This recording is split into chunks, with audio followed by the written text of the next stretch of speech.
Over the past few videos, what we've been doing is talking about the various different electoral systems that we see in and around the United Kingdom, or formerly as part of the European Union.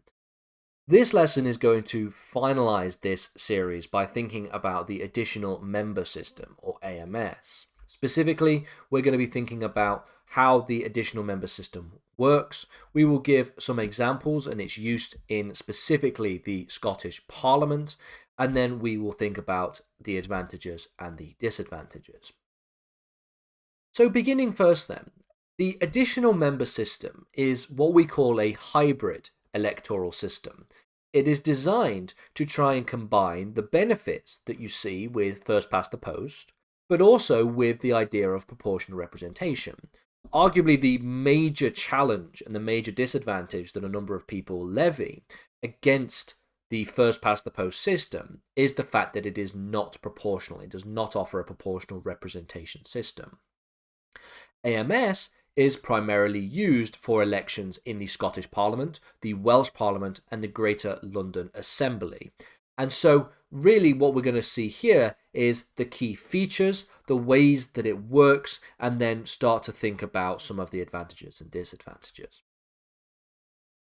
So, the first thing that needs to be noted is that in AMS, each voter is given 2 votes. The first vote is known as the constituency vote. This is the traditional vote for a candidate in a single member constituency. Voters select one candidate to represent their local area using the ordinarily ascertained and discussed first past the post system.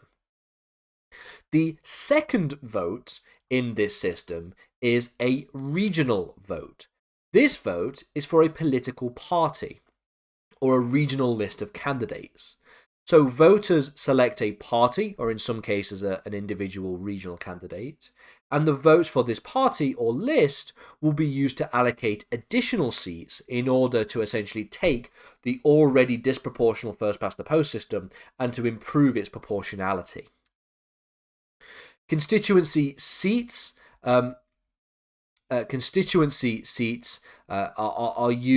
elected using first past the post, whereas the voters will choose one candidate to represent their local constituency, and then the candidate with the most seats wins, with the most votes wins. Just like with ordinary first past the post.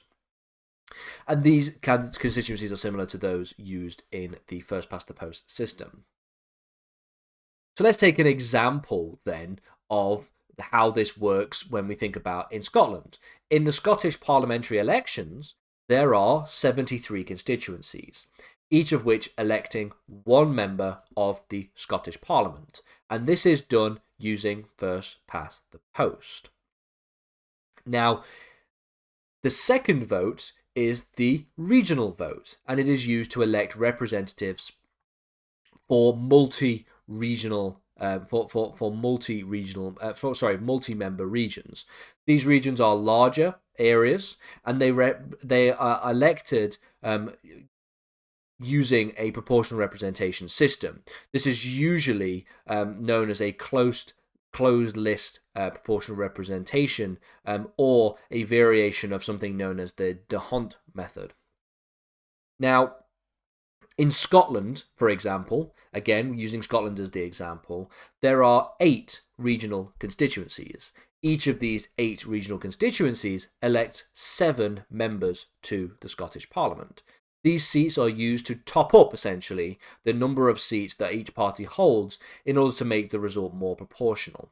So whereas the first past the post method essentially does the great amount of the work when it comes to individual constituencies, the regional elements give an extra number of members to each of the regions that essentially try to aim to create a more proportional system. This is why it's known as the additional member system. It adds additional members. The total number of seats for each parliament is divided between both constituency members and regional members. The constituency members are elected directly through first past the post, as I've noted, and then the regional members are allocated using the second vote, ensuring that there would be an overall distribution of seats that is more proportional to the number of votes each party receives across the entire electoral system. The aim herein is to really take first past the post and then to correct the disproportionality element of that particular electoral system. So this is how we see the structure of this operate. Regional seats are chosen using a variation of the D'Hondt method, which is known as closed list proportional representation. Okay, let's use an example. Constituency elections with first past the post versus regional elections using PR. So, the exact formula that is used to allocate the regional seats may be varied, but it involves a number of steps. So firstly, the number of constituency seats each party has won is counted, and then on that point, based on the second vote, parties are allocated additional seats to make their total number of seats in Parliament a bit more proportional to the share of the regional vote that is finalised. So let's give ourselves two examples, okay? So, Party A wins 10 constituency seats, and they get 30% of the regional vote. Party B, on the other hand, wins only 5 constituency seats, but they get 25% of the regional vote. So they get a much lesser percentage or amount of constituency seats compared to Party A, but they get a slightly less amount of regional vote compared to Party A. Through an allocation process, Party A would then receive fewer additional seats than Party B in the regional allocation because it already has a strong presence in the constituencies. This is a balance of constituency and regional seats that makes the system such a hybrid element and tries to aim to allocate the system itself. So let's do this. Let's do this as an example. Okay. So step 1. Constituency elections take place. This is the first round of voting, in which you have, for example, 8 constituencies that are contested using first past the post. The results might look a little bit like Party A winning 5 seats, Party B winning 3 seats in the constituencies. Step 2 is the regional elections. This is the proportional representation part. This is where voters can cast a second vote for a party in a regional election, and those seats in each of the 8 regions are then allocated using a proportional representation method. So let's say the results of this proportional representation votes are as follows. Let's say Party A wins 40% of the regional votes, and let's say Party B receives 30%. Well, then that brings us to step number 3. Step number 3 gives us a situation in which you have your 8 regional seats that are then allocated to the parties based on their share of this secondary vote. They are then also adjusted to compensate for the results of the constituency elections. So if they did better in the constituency elections, then they get less seats. Since Party A has already won 5 constituency seats, it may not gain many, if any, regional seats, because it already has a large proportion of the seats in the constituency. Party B, on the other hand, only got 3 constituency seats, and so it might gain a small number of regional seats. Now, if there are any other parties, let's say Party C and Party D, and let's say they got a percentage of the regional votes, but they didn't get any constituency seats, then that means they might gain a larger share of the regional seats in order to balance and to make a much more proportional result. So let's say this takes place, and the hypothetical final result might be that constituency A gets 5 seats, Party A gets 5 seats in the constituency. They only get 2 regional seats in the regional elections, which means they only get 7 seats total. Party B, we already know, gets 3 constituency seats, and again, they will only get potentially 2 regional seats in order to make a proportional 5-seat overall total. Any other parties, let's say D and C and D, that didn't get any constituency seats, well then they might get a greater share of the regional seats in order to create a more proportional system. Let's say party C gets 5 regional seats, well then their total seats is actually 5, and therefore puts them in the running with party B, and then party D could get, again, 2. This is a hypothetical result, all right? So the ways in which you allocate regional seats is based on a number of different factors. It is allocated mainly based on the share of the second vote in order to adjust to compensate for the results of the constituencies. You have to bear that in mind. So a party that receives more in the regional vote will get more regional seats, as you can probably imagine. So the result here is more proportional because in a purely first-past-the-post system, Party A would have won potentially all of the seats despite only getting 40% of the vote, whereas in this system, they don't win all the seats. They get a few seats and the other seats are distributed across the rest of the parties. So what are the advantages of the AMS system? Well, the first advantage is that it combines local representation with proportional representation.